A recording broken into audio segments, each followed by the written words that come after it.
Hello, everyone. Thank you very much for joining our PTS webcast today. Today's edition is a Meet the Member. I'm joined today by Gordon from RTC Travel. Thank you very much for joining me today, Gordon. A pleasure to be on. Fabulous. Okay, so Gordon did join us around about 2 years ago, just after the pandemic. So he has been with us for a while now.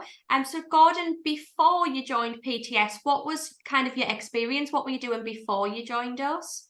Well, depends how far back you want to go, because Let's go all the way. let's go all the way. I actually left school and did an apprenticeship as an electrician and Right. qualified and worked as an electrician.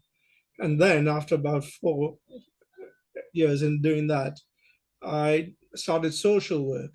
Mm-hmm.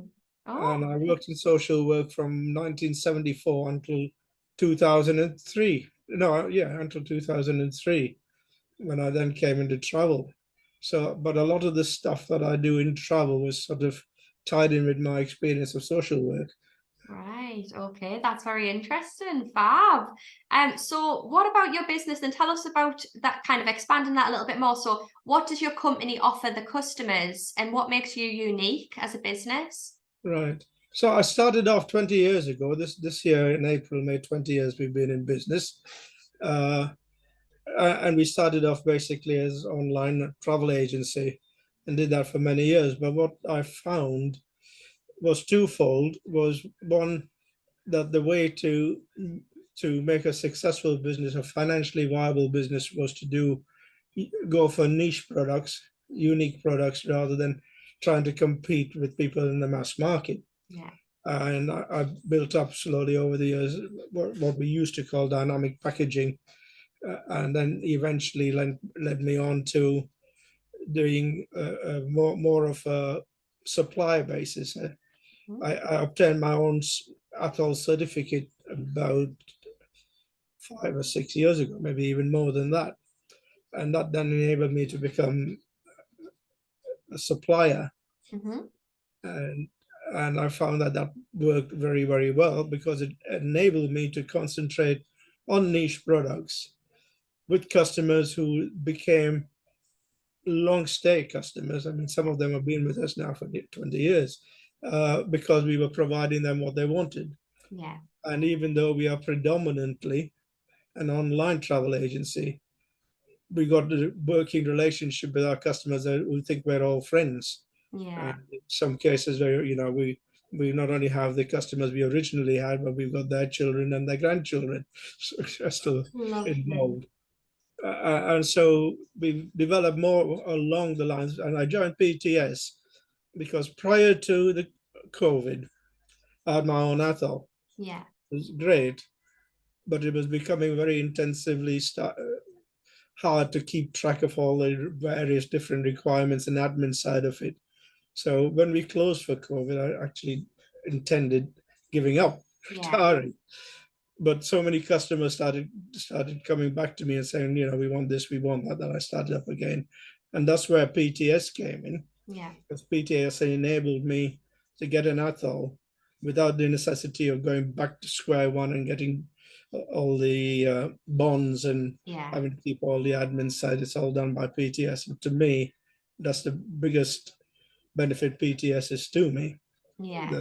And because of how it works, it makes sure that I'm complying with all regulations and everything else. Absolutely. So it's handy, isn't it? It's handy to have that side of PTS available. So what is the most important role that you have in your business? What to make it a success? What do you do every day to make sure that your business is a success? I think our business now revolves around selling niche products. Yeah. I mean, we've had now for about 12 years a contract with a company in the Maldives, and we have a special little boat, maximum 58 people, Yeah. and they go snorkeling and they go diving, and they cater mainly for the more mature people. But that to me is a big earner, Yeah. because it's almost unique. I mean, we are by far the biggest sellers in the UK. In fact, Yeah. I think anybody comes next to us. So we've had, I mean, that's what kicked it all off Yeah. initially about 12, 14 years ago. Yeah. But since then, we've also developed other unique programs to sell. And the biggest one at the moment, next to the Yazawa Princess, is disabled travel. Right. And we've gone into disabled travel in quite a big way. And although the actual holidays might be quite basic, the necessity to know about all the hoists and transport and special rooms needed and so on takes a lot of learning and skill, but Mhm. also has a reward because it brings in a lot of business. There's not a lot of competition in those markets. Yeah, absolutely. It sounds like you give a really You good know, customer service as well. Kind of when you've got customers whose grandchildren, children are coming back to you, it sounds like you do give a really good service to your customers as well. yeah, as I said, we've been going over 20 years now. I mean, we more recently, because in the little place we're in called Losset, uh, when I came to work here, there was 7 travel agents. There's none now. Yeah. So one of the other things we've started doing just to keep the local community involved is we go on a market stall twice a week. They have an offset Oh, market, lovely.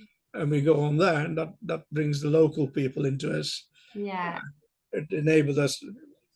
It's not the big earners, but we can sell the bucket and spade stuff as well. Yeah. Oh, that's lovely. That sounds lovely.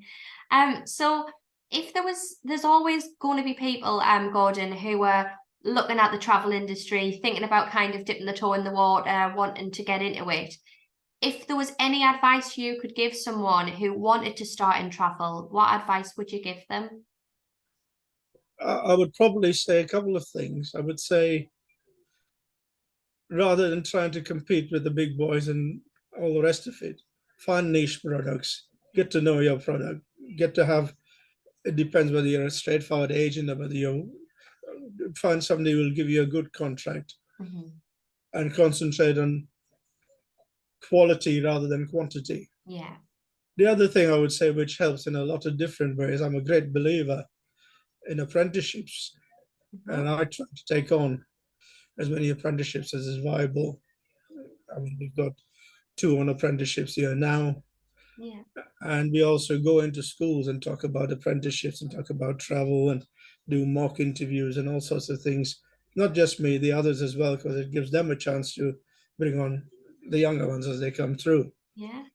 And I think travel needs to concentrate on bringing new people in. Yeah. Yeah. A fresh kind of mind, isn't it? Kind of fresh and inspired to learn. So that sounds great. It keeps you up to date with Bluetooth and all the other stuff Yeah, that's they on the can go at help the with the moment technology. with the technology. Yeah. Absolutely. Okay. That's the end of kind of the more serious questions, Gordon. I do have some kind of quick fire questions for you.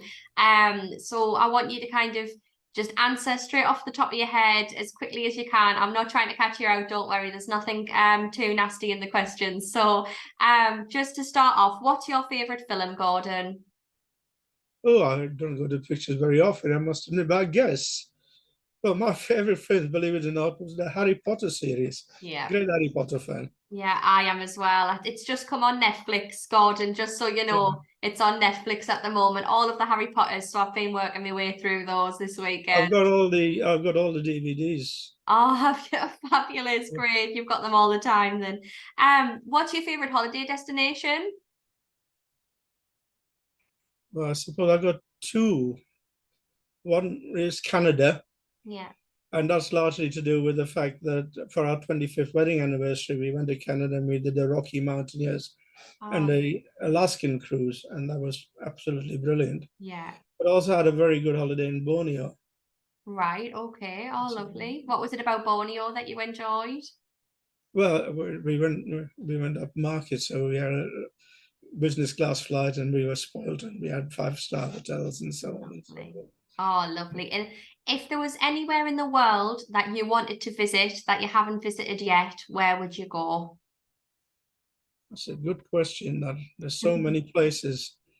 Uh, I, I mean, I've been to Alaska. I was going to say Alaska, but I think I'd like to go.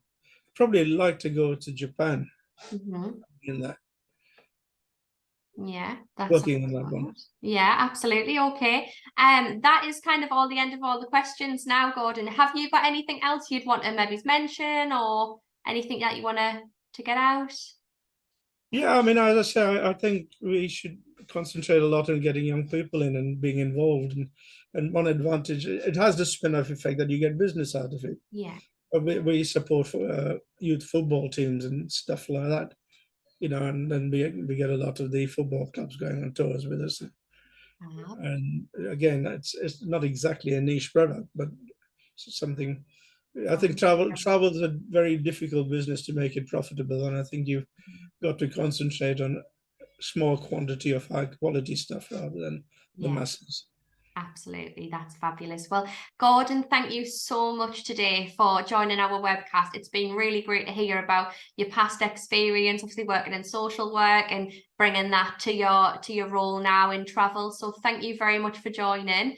I just want to remind everybody who is watching the webcast, if you can like, share, comment on our Facebook and our LinkedIn, and subscribe to YouTube, and then you can get regular updates for any webcasts that we get here with PTS. Thank you very much, Gordon. Thank you. Thank you. Take care. Thanks. Bye. Bye.